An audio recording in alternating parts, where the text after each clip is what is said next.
Баршаңызға сәлем. Менің арнама қош келдіңіздер. Сіздермен бірге дәмі ерекше, жасалуы өте оңай, үйдегі бар ингредиенттермен дайындалатын кекс дайындайтын боламыз.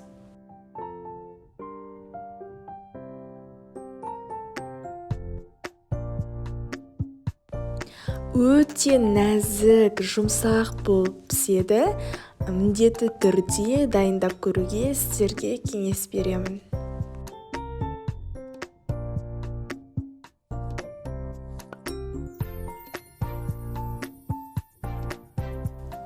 Ең алдымен жұмыртқа, үстінен қантты салып, қант ергенше жақсылап миксерлейміз.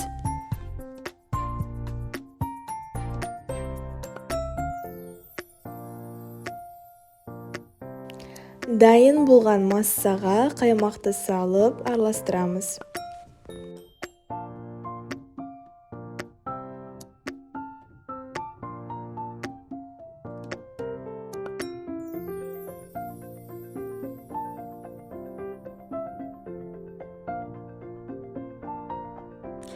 Үстінен сұйық май құямыз, араластырамыз.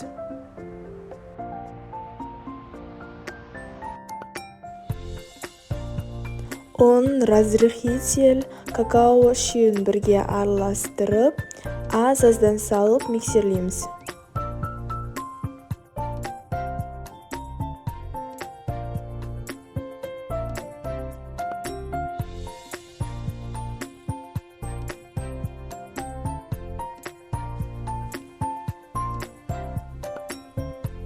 Теста дайын болды. Үстінен қалауларыңыз бойынша шоколад салып, араластырып формаға құямыз. 180 градуста қызып тұрған пеште 45-50 минутта пісіп шығады.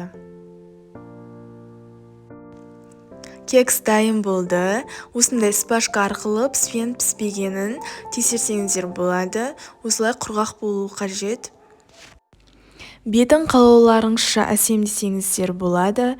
Мен ақ шоколадты ерітіп құйып, үстінен орех септім. Міндетті түрде дайындап көріңіздер. Менің арнама қосылып қойыңыздар. Алдағы уақытта сіздермен неше түрлі тағамдармен, тәттілермен бөлісетін боламын. Сау болыңыздар.